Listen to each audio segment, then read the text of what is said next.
Welcome everybody to our IMEA Professional Development Virtual Series. As always, we are recording for future use, and this presentation, like many of the others that have been occurring throughout the year, can be found on our IMEA YouTube channel.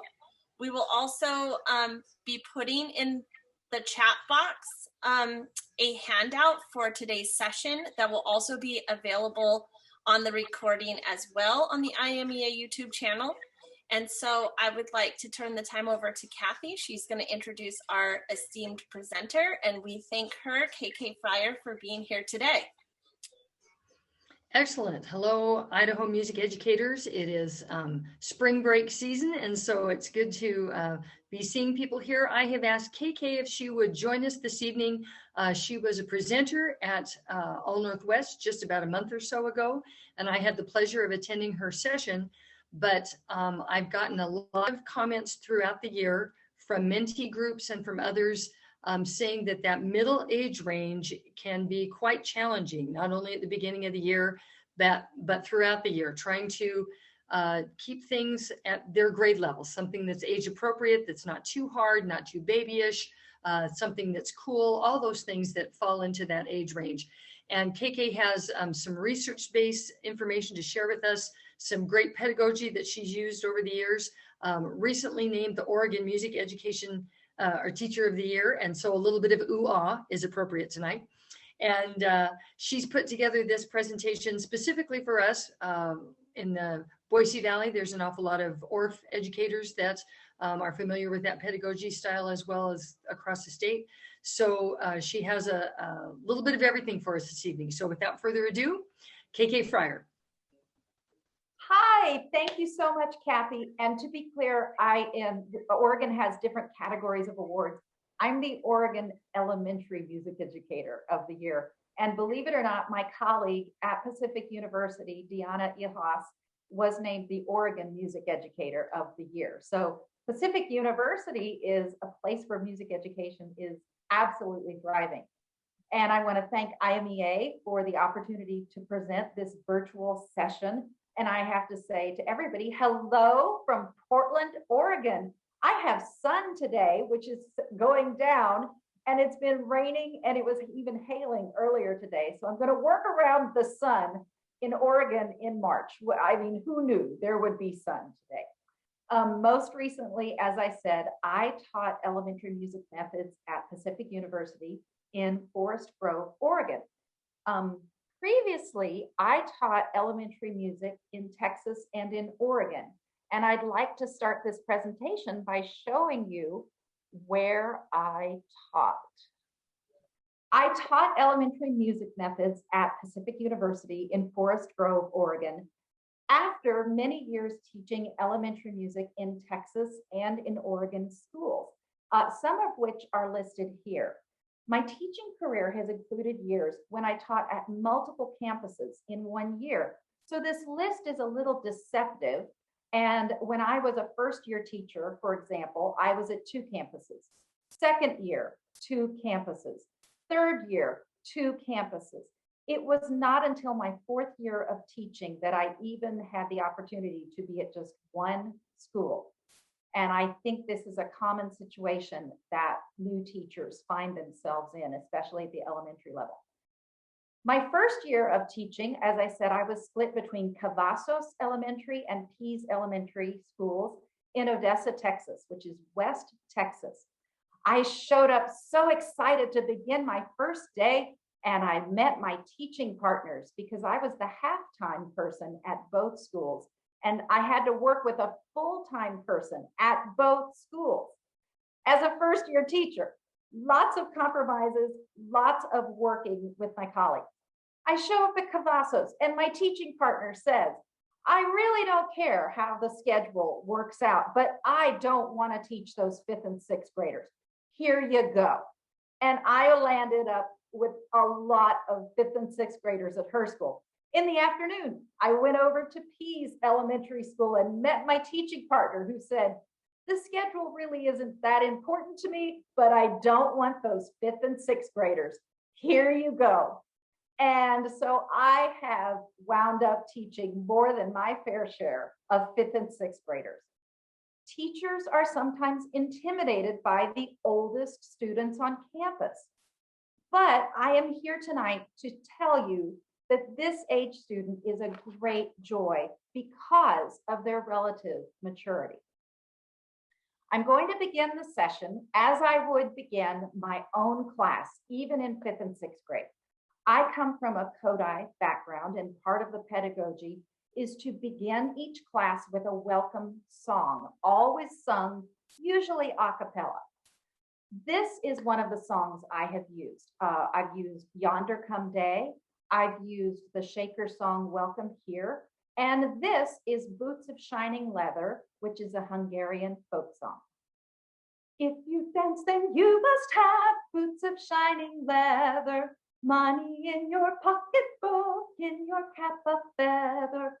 But if you would sing with me, you don't need a cent, you see. So come and sing together. If you dance, then you must have boots of shining leather. And now, even though you're muted, try singing it with me. Let's say you came back the next day and Mrs. Friar decided to add a piano accompaniment to it.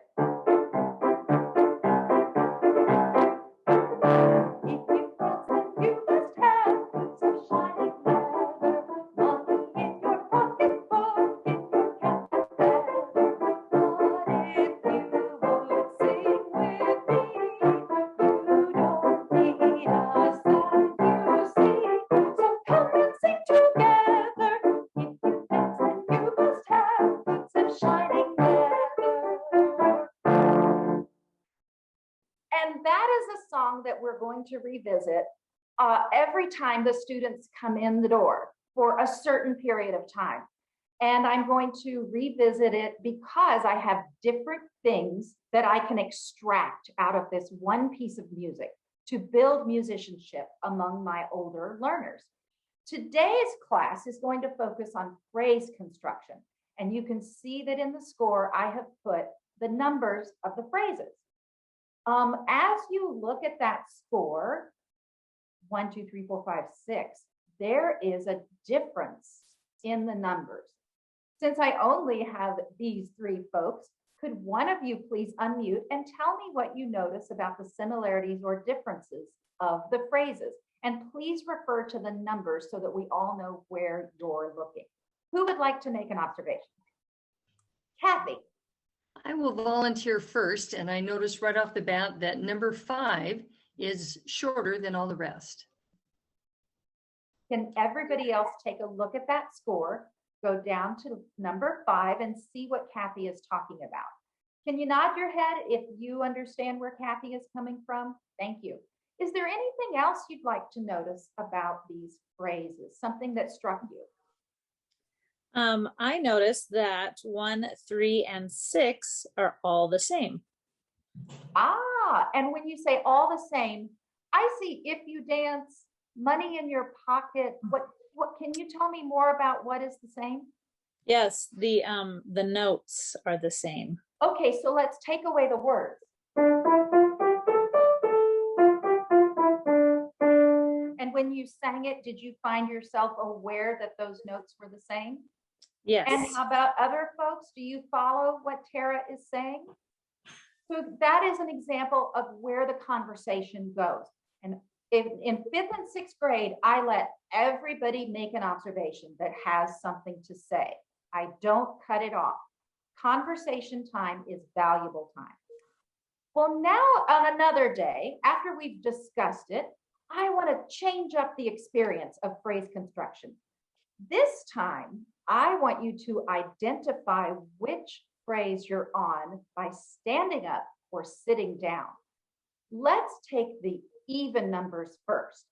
And when we get to an even number phrase, stand up. When we get to an odd number phrase, sit down. Kathy, you had an observation about one of those phrases.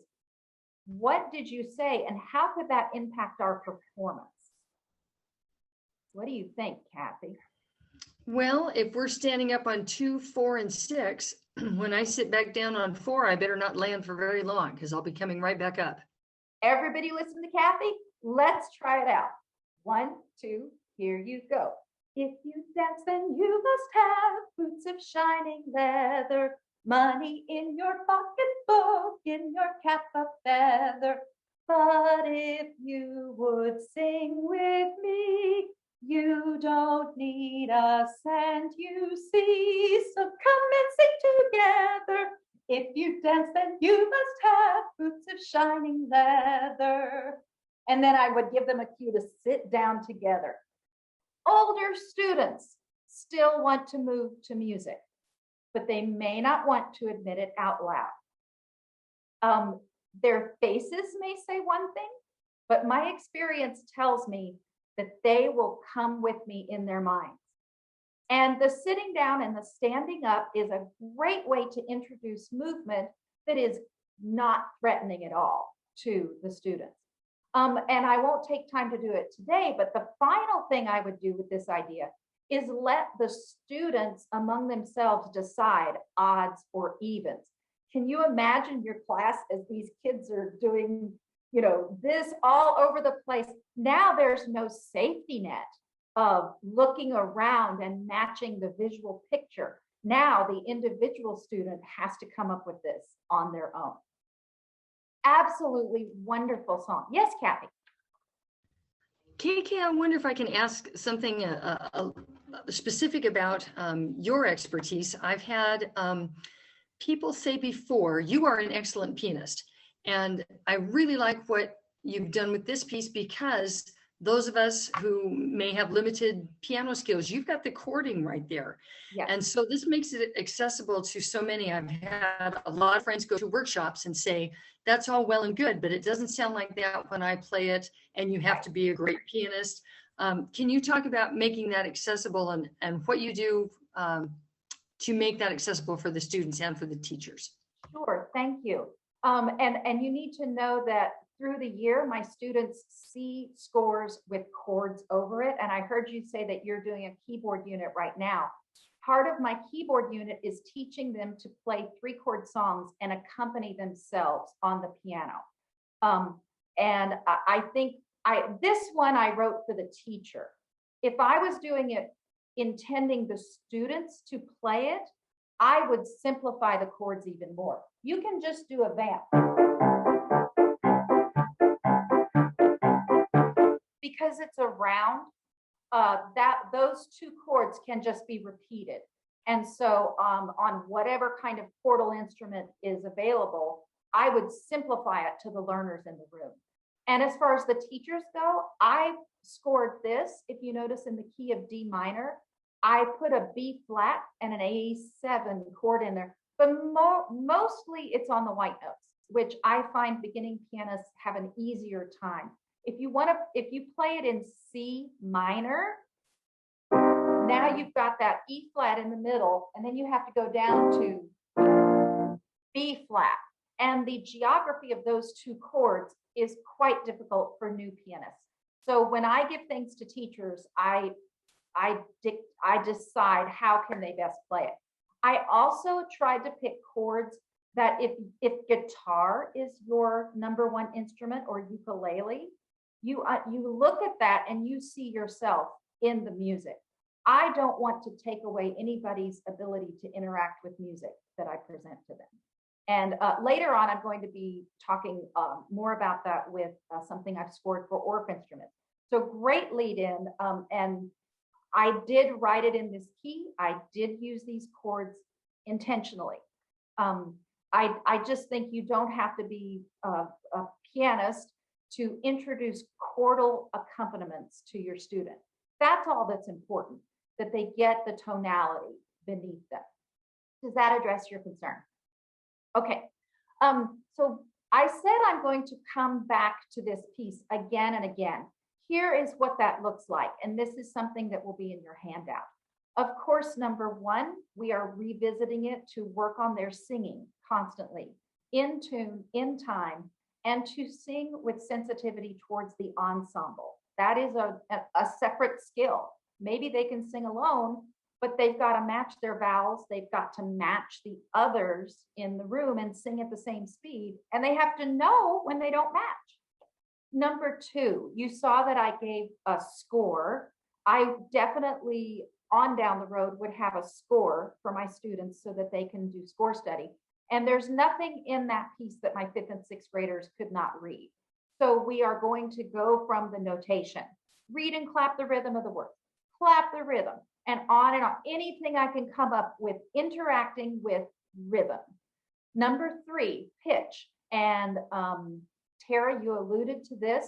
I not only want them to notice which phrases are the same and different, that's where it defined the form of the melodic phrases. This is a fantastic piece for feeling the melodic contour because it rises and falls so predictably. Could you take your hand and start low and let's trace the melody in the air? If you dance, then you must have boots of shining leather. Notice how it doesn't pop up and down. It is so predictable. And 5th and 6th graders especially just love the feeling of this complicated, seemingly, melody that first go or second go, they're drawing the melody. If you dance, then you must have boots of shining leather. And it's the structure of the piece that allows them to be successful. Number four, absolutely with your 5th and 6th graders, please let them discuss the entire piece, what is called the expressive whole. What is the author bringing to this? Somebody somewhere wanted to say something through a song, and they left this record for us. So what are the meaning of the lyrics? And I'm going to pop back here and let you look at that. If you dance, then you must have boots of shining leather. You must have money. You must have a cap with a feather. But if you sing with me, you don't need a cent. Come on and sing. And they understand all you need is you. If you dance, then you have to have boots of shining leather. And 5th and 6th graders love to parse out these words. How much do boots of leather cost? My dad rides a motorcycle and has leather boots, and he never lets anybody touch the boots. They know things about the words in this song, and they get so excited to share what they know. So please let the author speak and let the students take time to discuss those words. Finally, number 5, creativity. When it's time to complete a formal assessment, I use number 5. By that time, the students have had plenty of time to explore every aspect of this piece. When I assess their skills, I expect that I'm sitting in the back of the room. I am not guiding them or leading them. I expect them to function independently. They're not taking cues from me the way they did in numbers 1, 2, 3, 4. 5, they're on their own. Their creativity and performance skills then are what is truly reflected in the grade that I give them because they had time to develop skills. Too often we just want to take that grade, and you have to ask yourself, am I grading them based on something they know, or is this grade actually a reflection of their uncomfortable feeling about, I really don't know what I'm doing? And you know, as a performer, when you're in an ensemble or when you had to sing a solo for someone, those times that you stepped up to the microphone and you were not 100% prepared. Your general music students coming to do these assessment activities deserve the same respect. Give them time to become masterful and then assess music truly. I also believe that 5th and 6th grade students are highly engaged in your class through an inner monologue. This is what I call, I believe they are sitting there and they may not show it, but they're thinking, I wonder, and stick I wonder in front of each of these NAFME National Standard statements. You know they have a favorite performer. You know there's somebody that they want to be like. They are coming to you secretly to find out, how does that person program a concert so that I have a fantastic time as an audience member? You have to imagine they're sitting there with their own questions. They want to gain something from being in your class. And I have found that I am able to engage more productively with my students when I honor these voices that are going on in their head. And today I'm going to share 3 values that I think 5th and 6th graders bring to the table. They want and value to know they're competent. They want and they value to know that they belong in your space. And they want and value to be heard. They want their voices to be in the space of the music room, not just their bodies following directions, doing whatever you say. They want some autonomy to dictate what's going to happen. How does this space feel? And I encourage you to think through your day of all of your classes. Do you know, as a general music teacher, this is why I'm a general music teacher. Every class, every 45 minutes, 30 minutes is a different experience. If you get through the end of your day and you feel like it's the same, I encourage you to go back and look at what you are doing, because 100% of your classes should be different than the others all day long. And the most I ever taught were 13 classes in one day, plus an hour-long choir after school. And I can tell you those 14 learning experiences were different because of the people that occupied the room in each time. So what should these students be doing to unleash their inner musician? I've put together 5 activities that I think should be in every 5th and 6th music class through the year. Obviously, one class can be dedicated to one of these, but think of it as a wheel.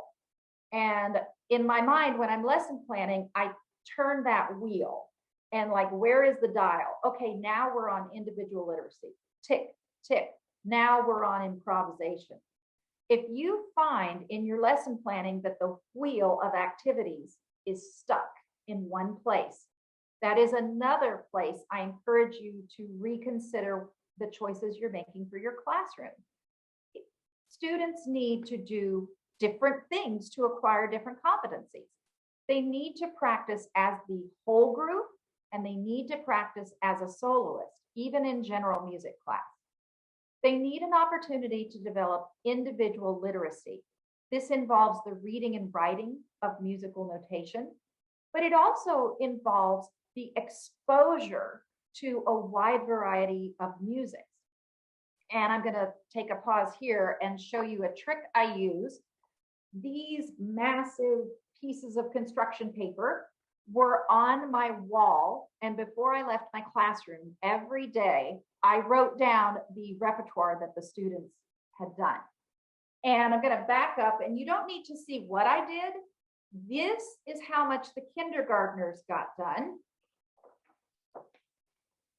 This is how much the 3rd graders got done. Notice the empty space down there.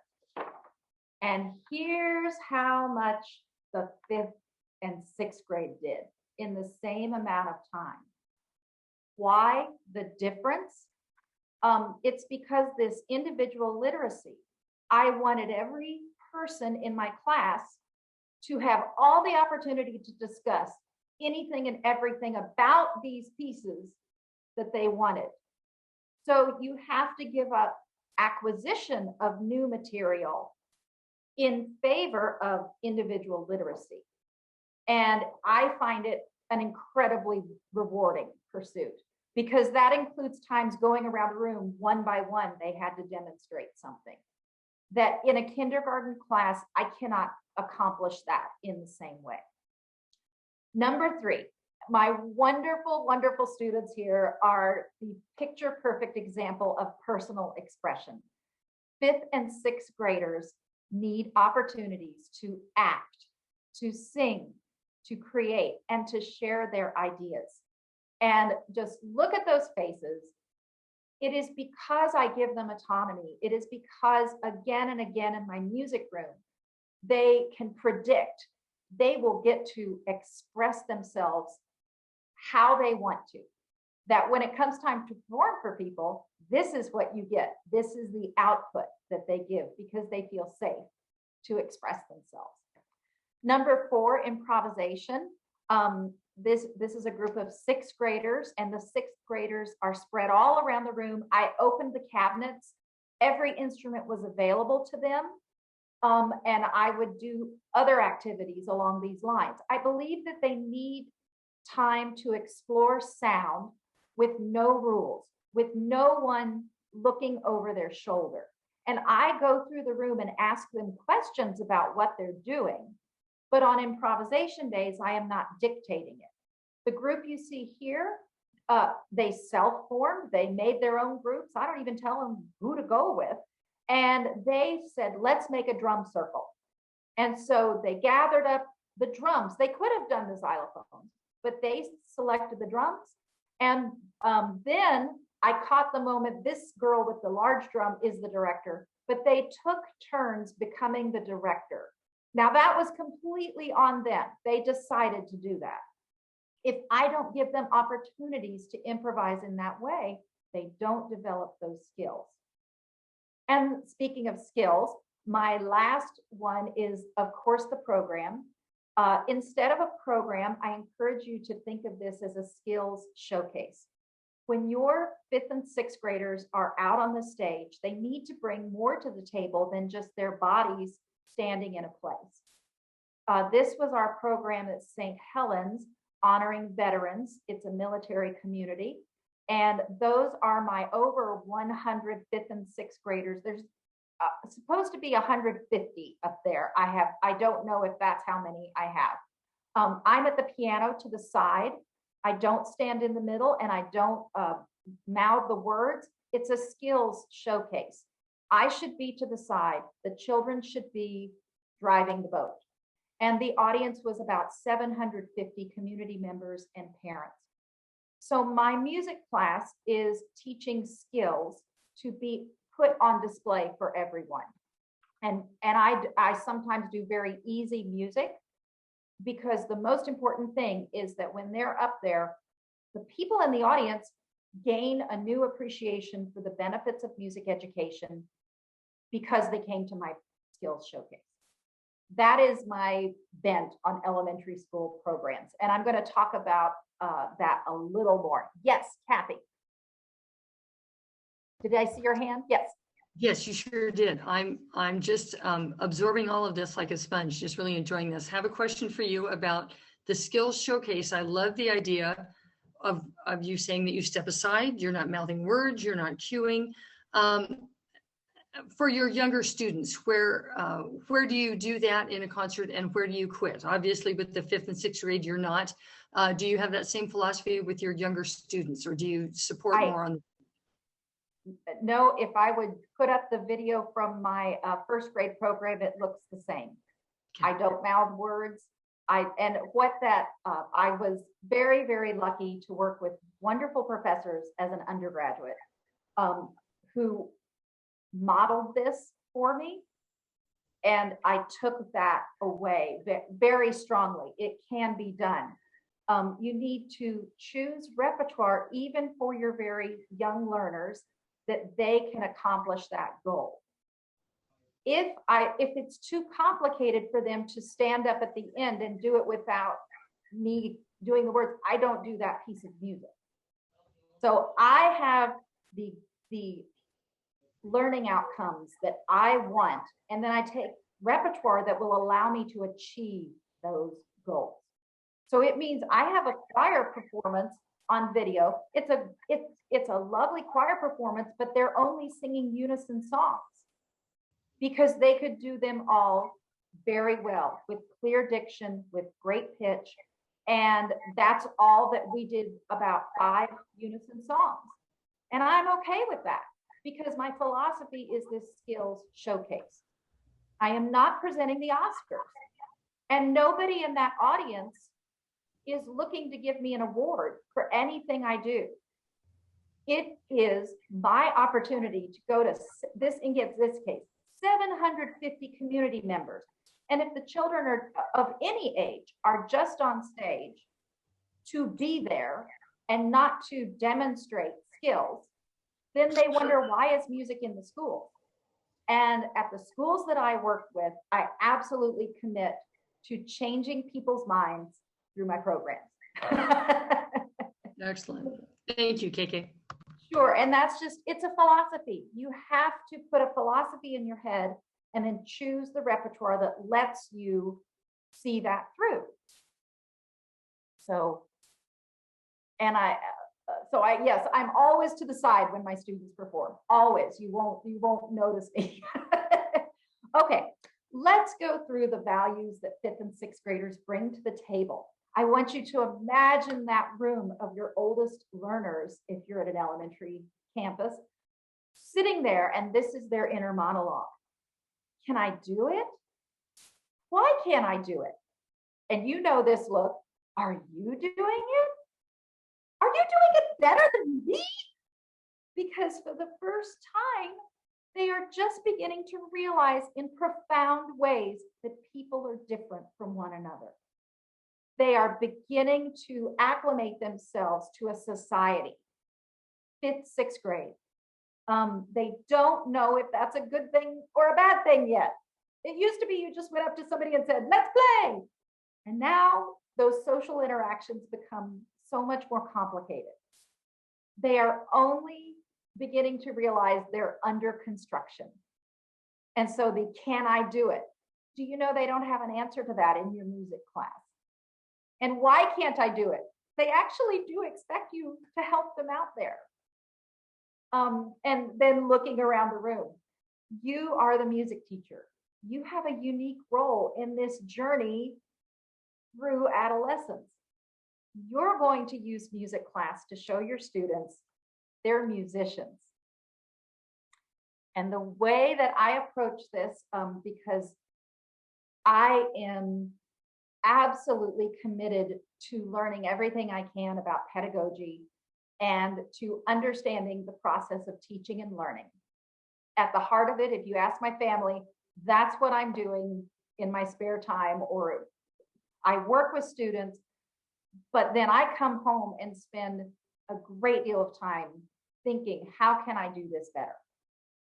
I want you to think of a lesson plan as the experience that a child will have, planned from the child's perspective. The repertoire you choose for each class will be the musical experience the child grows up with.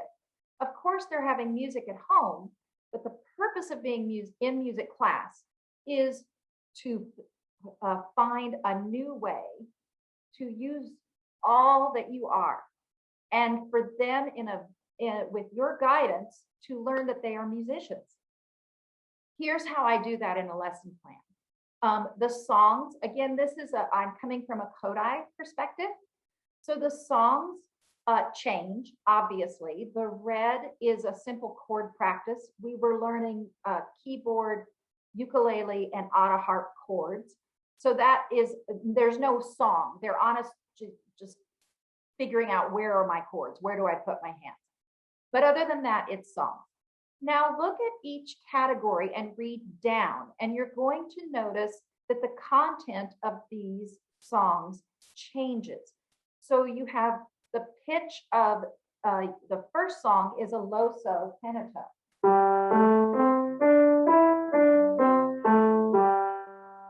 And then Voices of Pride is not a folk song at all. It's a composed piece meant for the concert stage. So just in those tonalities, you can hear a different aural experience. And this is in your handout for you to look at whenever you so choose. But I believe that planning this way does so much good for the students in my class because it means that they're having these experiences. It means that there's variety in the music that they're experiencing. And also movement, 5th and 6th grade, don't forget to put some kind of movement in there. They do want to move. And as we look at that movement, they're either walking or they're patting the beat, they're gesturing. I'm not beginning class with acting out a great dance or something. It's simple hand movements. That's not threatening. And then they're going to play the instruments and they're going to rotate. I consider that movement from the piano to the auto harp to the ukulele, and they'll do this kind of thing to practice playing. And then we finish it. It's the end of the lesson that we're going to play a singing game. And this happens to be a chase game, which they absolutely love. So on your own time, I need to go to the next thing, but please think about your lesson plans. If you can do if you list out the musical experiences your students have, and it's the same all the way down a column, your children are having the same musical experience for the whole 30 minutes. And the variety you bring to the table in repertoire is very attractive to students. The next one I have is a video of my students. We practice in class, of course, and then I had a 1-hour choir rehearsal after school for those who wanted to learn to sing. Classroom activities should lead to increased confidence when performing. Here is my mostly 5th grade choir performing Berlin's I Love a Piano. The students determined most of the choreography. They chose what part they would sing and where they would stand on the risers. They practiced only once a week for an hour, and I did not save any kind of instruction for choir. Choir is an extension of what goes on in general music class. My general music class is the base of instruction. And if there's not quality things happening in my general music class, I am not able to achieve what I want to in a choir. So these are my students, and the goals are at the bottom of the screen.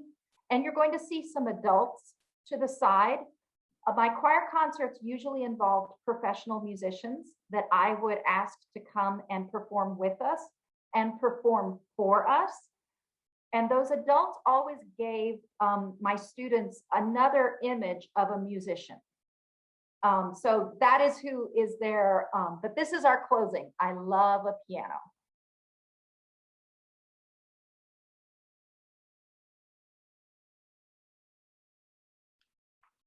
A second strategy for developing competency is to introduce them to a musical role model. Hearing about somebody else's struggle to gain competence is a safe way for 5th and 6th graders to explore the idea of musical growth, moving from not so capable to professional in your level of skill. Students only have to observe and discuss aspects of someone else's life. They don't have to put themselves on display. But the activity, the inquiry process, pushes them towards the realization that musical excellence develops over time. I spent 2020 researching and writing about Scott Joplin, and I found many, many news sources, including this biography from the Library of Congress, which has put on an online ragtime collection of 189 primary sources. So teachers, go to the Library of Congress's new online offerings. They are a treasure trove. They really are. And I want you to take a look at the dates. And this is a question I would certainly ask 5th and 6th graders and help them out. Mr. Joplin was born around 1868 and he passed away in 1917. Can you tell me something in history that he was alive to see? Who has something that happened during Mr. Joplin's life? Kathy. I will say he was alive during the Industrial Revolution. And what do you know about the Industrial Revolution that you think Mr. Joplin might have noticed? The cotton gin, steam engine, complete change of power, and populations went more from rural into urban areas. Terrific. And he was actually a part of that shift. He started in Texarkana, and when the railroads allowed him to get out of town, he spent his career riding the rails from middle cities like Sedalia, Missouri. It wasn't a huge city, but it was a bigger city. And then he wound up in Chicago, St. Louis, New York. So Scott Joplin actually lived a life that you're describing, this moving around the country from rural, winding up in New York City, the biggest city in the country. Any other, and thank you for that, any other things that Mr. Joplin would have seen in his lifetime? Rebecca, I haven't heard from you yet. Can you tell me something that he would have been a part of?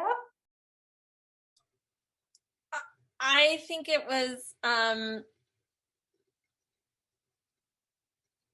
well, he was one of the founders of ragtime piano, which was huge.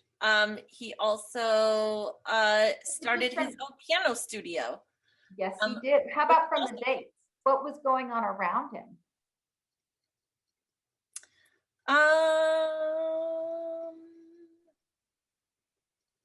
Oh, he was post-Civil War and through much of World War I. Yes. Can you imagine? Thank you. The after the Civil War is so important, especially being an African American. His father was a formerly enslaved person. His mother was freeborn. And Scott, look at that date, 1868. Can you imagine his parents' joy, knowing that they were having a child, they were legally married, and they were having a child who would not be born into slavery? Can you imagine the hopes those parents had for Scott? And he had many brothers. He had one younger sister. It was a time he was born into a family with great hopes. So this is a great exploration of just what students bring to the table, because they've talked about some of these in history, and they can bring it to your music class. Why study a single composer? We think of the composer of the month activities. I have two reasons to study a single composer as a part of a general music education. First of all, we do want our students to acquire musical knowledge. A single composer demonstrates a changing musical voice over time. It models for them that one person can have different musical ideas. A single composer becomes a familiar voice for the students to explore. Hey, he did this in that piece, but then in this piece, and they know they're talking about the same person. And I find that that increases their engagement. And finally, a single composer represents the current definition of excellence. I have to put a little star here because Maple Leaf Rag, Scott Joplin's premier work that we remember him for today, was not added to the Norton Anthology of Western Music until 2008. When I was attending school as an undergraduate, Maple Leaf Rag was not in my music history book. Scott Joplin was not presented to me by professors as a composer of merit that fit in with the canon of Western music. But if you went to school after 2008, Maple Leaf Rag is page 1 of the 20th century unit. Think about how that shapes different teachers' perspectives, and this concept of current definition of excellence can change. And I encourage you all to remember it can change in your teaching careers over the course of your life. So please stay curious, please keep reading, and be open to the new possibilities that are going to come. When I talk about that inner monologue of students, one of the essential questions that appeared on the list is how do musicians generate musical ideas? Exploring Scott Joplin's music involves the study of a single genre, ragtime. Joplin made creative choices to fit into the conventions of the ragtime genre. And I'm going to walk you through very briefly what those are. I'm using Scott Joplin, but in your own mind as teachers, is there someone you could discuss with your students in the same way? This is not meant to say, go do Scott Joplin. I would love it if you would. But this is meant for you to think of someone to bring to your students. And I would like to share with you how I suggest doing that with 5th and 6th graders. Scott Joplin studied classical music and composition his entire life. He adhered to the rules of functional tonality established by Baroque, classical, and Romantic era composers. His melodies and chord changes, though, reflected music conventions of vernacular African American traditions. These were not commonly written down. And imagine Scott Joplin learning how to write the music down and thinking, there's no reason I can't write down the music of the African Americans that surround me in my life. This is one of the reasons he's so important to Western music. He wrote it down note for note. Here are some of the people that he studied with, and you can definitely see the European classical music influence. Below it is the Chrysanthemum, a piece he wrote in honor of his wife, Freddie Alexander Joplin. And I have changed it to figured bass notation, as if this was a Bach piece, because you can do it with Scott Joplin's music. The right hand melody is exactly as he wrote it, and the left hand is the chord structure. So here is the Chrysanthemum in figured bass.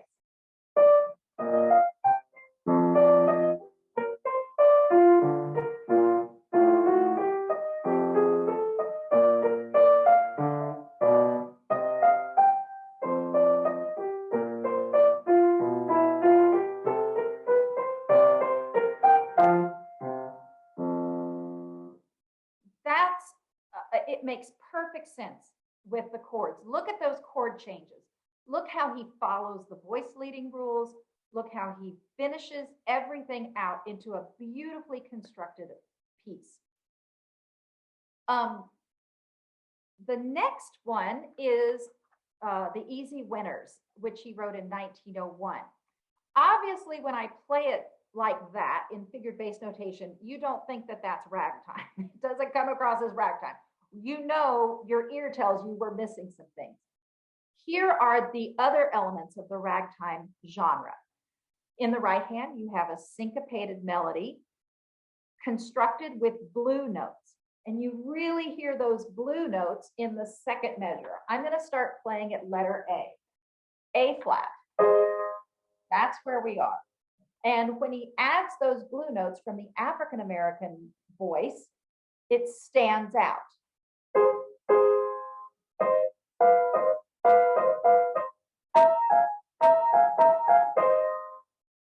The melody itself could just be something Mozart wrote. It's the addition of those blue notes and the syncopation. People who heard ragtime for the first time said they got confused where the beat was because those melodies seem to leave it so often. The second part of ragtime is the left hand, and it's meant to simulate a Sousa band, oompa band. And it's not going to change. It's going to stay 8 notes, and it's going to play the root, then outline the chord like a rhythm guitar would in a jazz group. Then it's going to go down to the 5th and play that chord and back to the top. So how did Joplin generate creative ideas? He followed the rules of the genre. This is the Easy Winners.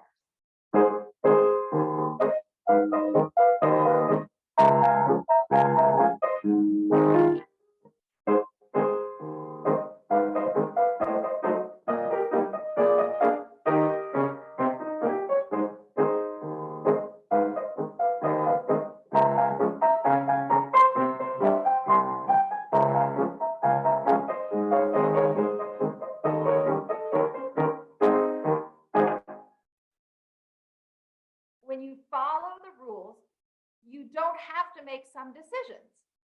And that's when the genius of these composers comes out, because nobody wrote as beautifully constructed ragtime melodies as that. And we have the music to compare.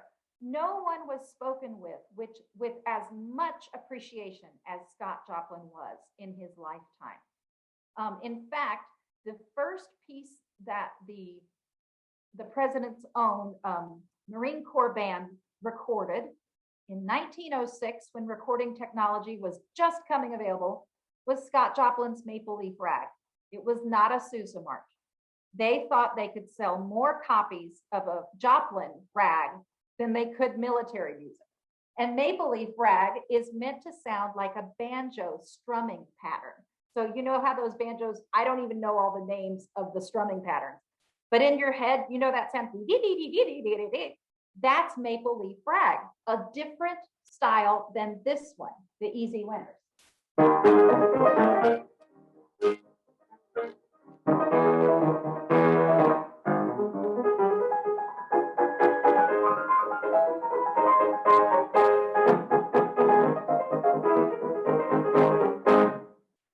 And he wrote it in the conventions of the ragtime genre. So that is one answer to the question.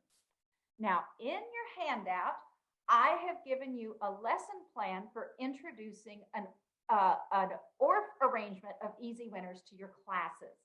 And I encourage you to look through this, and I have written it, and you have my permission to copy it, to use it. It will be published in General Music Today. I don't have the publication date yet. It is with the editors currently. We're laying it out. And my Scott Joplin work will be a 3-part series appearing in General Music Today, which is a NAFME publication. So take this lesson and introduce your students to ragtime. It's a really fun genre that older students eat up. They love it. They absolutely love it. My second reason for studying a single composer is to acquire knowledge of yourself, the student looking at self. Studying biographies develops an awareness of an individual in relation to a culture or society. Look at that picture of Scott Joplin's childhood home. How can you imagine growing up with that place being the center of town? Studying biographies develops acknowledgement of time, continuity, and change. And 5th and 6th graders are capable of understanding the world changes, and they want to tell you how it's changing for them. And finally, studying someone else's life helps a child develop their own personal identity. They see themselves in the lives of other people, and they cherry pick. You know, you have to teach it in a way that it lives in them, that they carry it with them beyond your class, but they're thinking about themselves. So I have two videos, and if we can't hear the sound, it's okay, because one of them is silent anyway. The first one is Railroad Gandy Dancers. You can't understand Scott Joplin's music, that vibrant, alive music, without understanding the labor and leisure of the industrial era.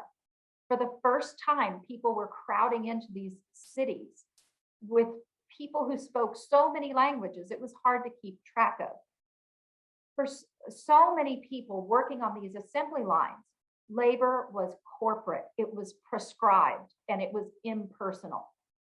When they finished work, they wanted playtime that was personal and free. And remember, many of these, especially young women, are teenagers themselves. They're in their 20s. Instead of being at college and on spring break, as we have right now, they would put their time in at the factory. And like any other 20-year-old, they want to let loose. This music spoke to them in a way that classical music did not. So first of all, I have a video from 1929 of the Railroad Gandy Dancers. Scott Joplin's father was a railroad worker, and these gangs of men would go out and take care of the tracks. Remember, they're building the railroads. So you have a track being built here and a track being built here. And those lines need to meet up in the middle. The Gandy dancers are some people who would move the lines so that they're going to line up, or maybe move it so that the train isn't taking too sharp of a corner. This was filmed in 1928, and this is an example of corporate labor.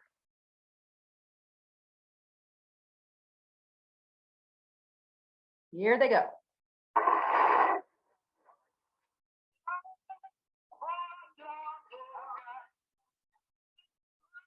I'm going to share. I know what I did wrong. Hang on 1 second, because you cannot see it, correct? Okay.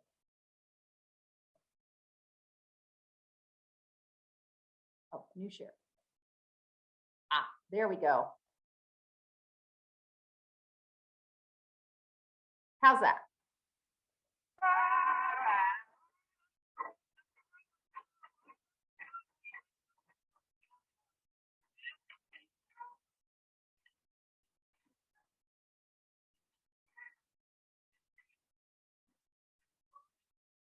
How'd you like to lift that up and down?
So how would you like to do that work for 10 hours? Sorry.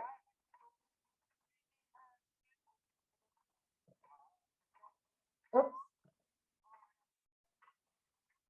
Hang on 1 second.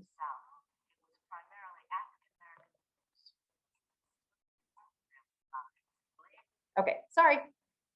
Okay, what did you notice in there? I always notice how they're not people. They become a machine. They're just a machine doing work. Anything else you noticed about their work? Can you imagine doing that for 10 hours a day? And remember, they're in nowhere. They're camps. I mean, it's just so different. Meanwhile, I'm sorry, go ahead. I was going to say they have to be really rhythmic and on together, and the pattern is the same. Exactly. In fact, if the sticks are in ragtime are that steady beat. That's never changing. Their singing was syncopated, just like ragtime is syncopated. So that model for the genre was there. Good listening. Thank you for that. So now let's go to leisure time. And this is a silent video, so there is no sound to this one. This is one of the oldest videos of swing dancing in existence. And it took place in 1910 at an outdoor dance hall, a public dance hall. And quite the opposite of industrial age labor, this is leisure time. You're going to notice individual personalities come out. You're going to notice individuals making eye contact and enjoying being a person in this place. And I don't have any music. As I said, it's a silent video, but there's a ragtime band in the back. This is called the Texas Tommy Swing Dance.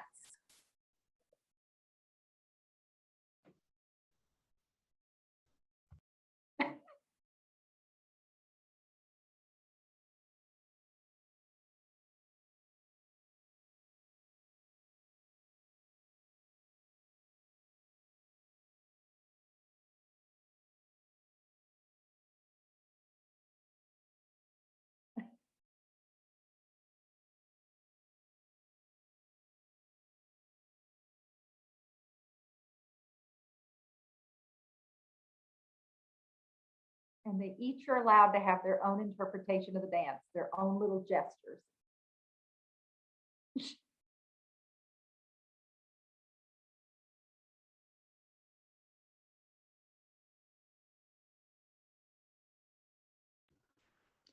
And KK, just a note, we have about 10 to 15 minutes or so before we wrap up. Okay, thank you.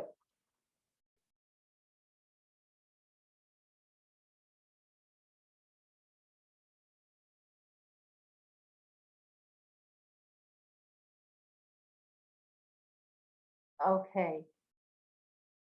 Does anybody else want to be with these people? This is who I want to be with.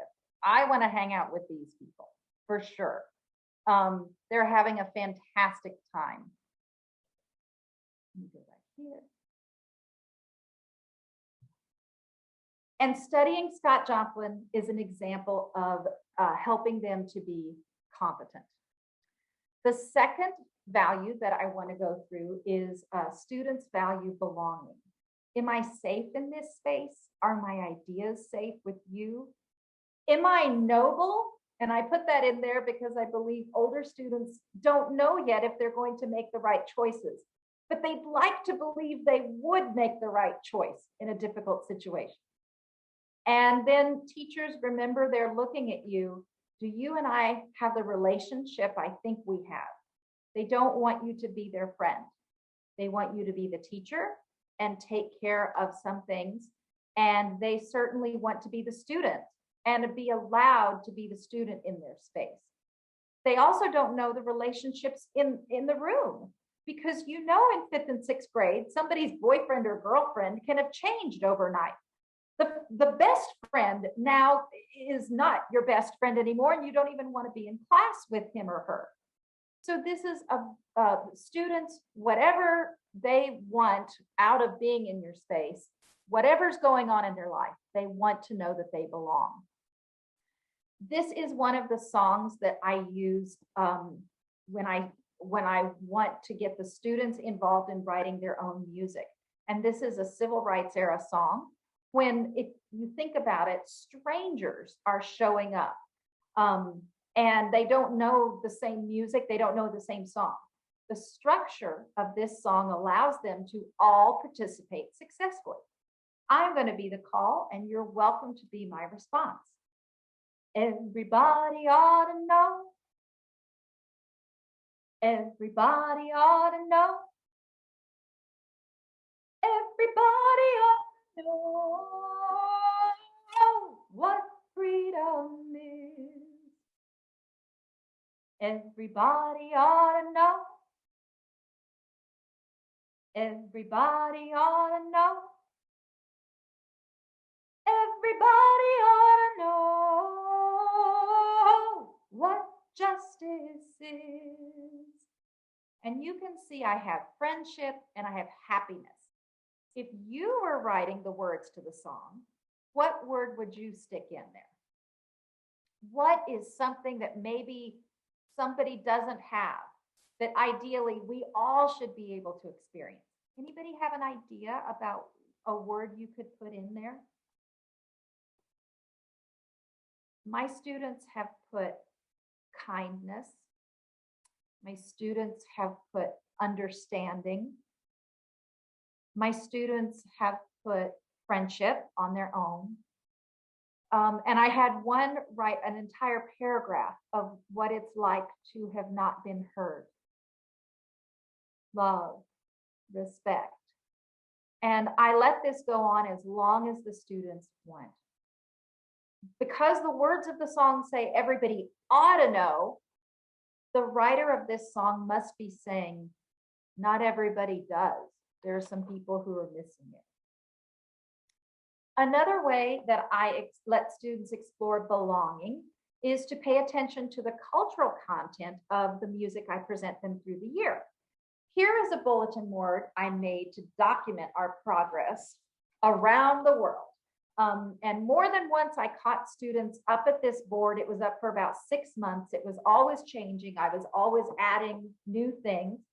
More than once I caught students here discussing their family stories, places they wanted to visit, in the future, or places they had visited, or something about the song.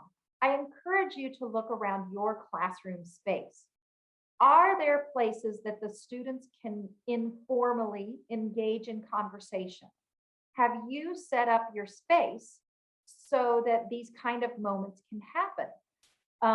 All conversations increase students' interactions with music, and that's a good thing. My 5th and 6th graders' favorite piece from this whole activity this particular year was Richie Valens' recording of La Bamba, which when they went home, it turned out was popular with their parents and grandparents as well. And then they would come back and tell me, my grandma knows that song. And on and on and on it goes. All I did was copy pages from my music textbook. This is the Silver Burdette 2005 edition. And then I would always put at the bottom the name of a piece of music that came from that country. And you can see I have yarn going to a place on the map. And this is in your handout as well. Finally, students value being heard. They want to know, is this funny? Is this helpful? And I'm a musician and an actress from the word go. So I was coming to my teachers, is this like nothing you have ever seen before? You've never seen anybody like me, right? Right?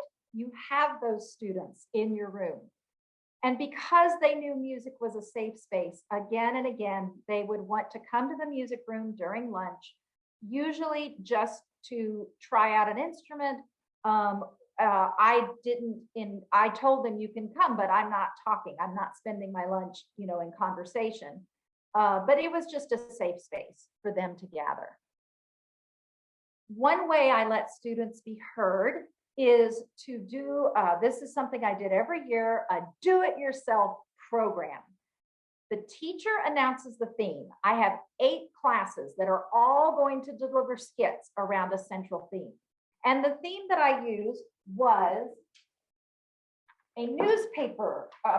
was a television broadcast. And we were Grand Haven News Network.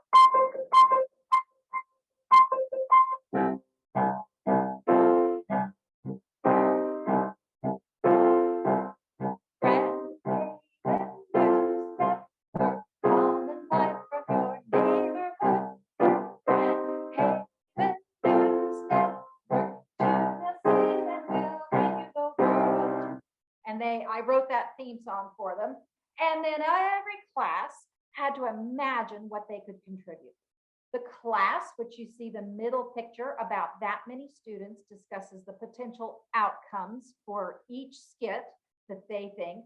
And then each class agrees on what they're going to do, how to structure the practice, and they finalize the content and the performance directions. And then at the bottom of the screen, there are the 8 classes all together, and then each class pops out and presents their skit in line with the theme. Everyone in class has to contribute, but not everybody has to appear in the final skit. The 3 girls at the top didn't want to be on stage by themselves. They had to sing the songs, but they made posters for their class to use, and they would come to the music room by themselves and work on the art they were the only class that had these fantastic stage decorations. Why? Because they were the ones who stepped forward and said, I want to do this. And please email me if you want the full Grand Haven News Network I can't remember in your program if this version is in there, but I have it fully scored for Orff instruments and piano and the chords like you see there. Here are some of our themes. Winter Olympics. McMinnville was chosen by the International Olympic Committee to host the Winter Olympics. Snowed in. A blizzard forced everyone to remain in their homes for an extended period of time. And what could we possibly do in our homes? And theme number 3, a year in review. Each class took a significant event or a holiday, and we performed them in chronological order, ending with a big New Year's Eve salute. These are in your handout, and please consider giving your students a voice. The final thing that I will close with is my students' voice, because they are at the center of everything that I try to do. They made a flip book gift for their buddy class. I don't know in your school. In my school, older students were paired with younger students. So I had a built-in organization there. And I picked a song that everyone would learn. Older students illustrate the lyrics, and then I took their finished product to the younger students' class and said, here's your gift. Your big buddies made you a gift. The song that this particular flip book is De Colores. And here are the works of my students. De colores se visten los campos en la primavera, which is the time of year we're in now, spring. De colores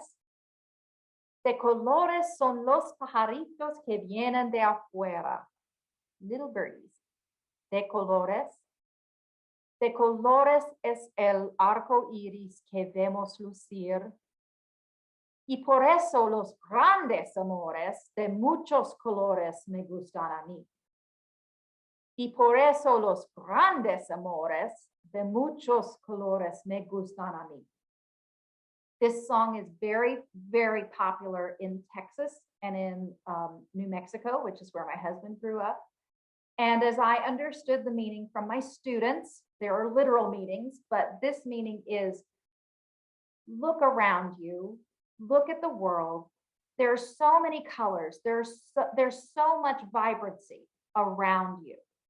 And the image of the colors of how many there are. But in our hearts, the thing we love the most is the existence of all of those colors. Notice them, but notice the beauty that comes from realizing the differences that are in the world. Your 5th and 6th graders are fully capable of a quality discussion around these lyrics. And I'm going to end with singing the whole thing. The second verse, and I encourage you to sing with me. The second verse that I'm going to sing is about the barnyard animals.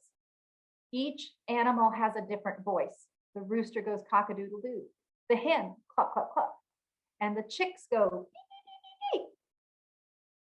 But the difference in the voices is what moves my heart the most. This is the song De Colores. And I encourage you to sing along. Great song for the ukulele. Great, great song.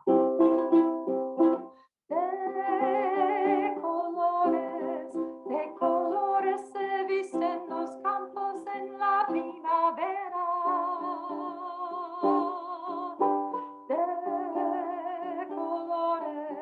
De colores son los pajaritos que vienen de afuera.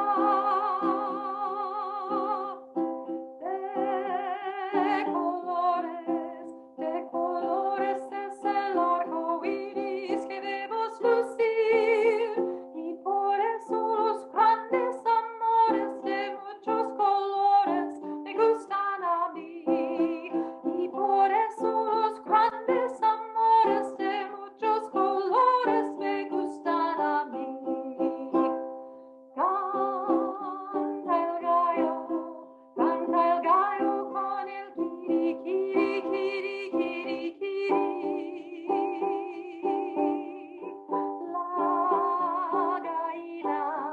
La gallina con el cara, cara, cara, cara, cara.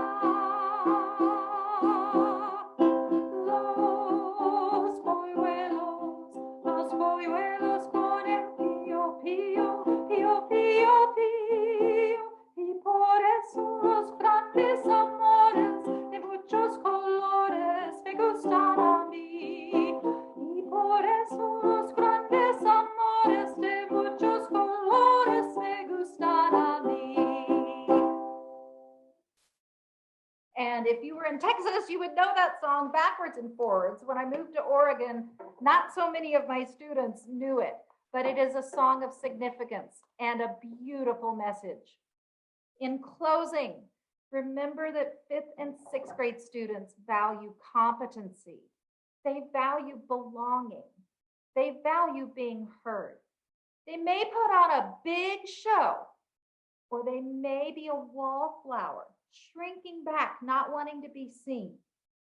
But my years with many hundreds of 5th and 6th graders tell me that they have great emotional capacity, a great potential for empathy, and a great desire to grow in pursuit of goals, or just to discover their brains operate in a new way that they never knew about before. This is a poem by Maya Angelou.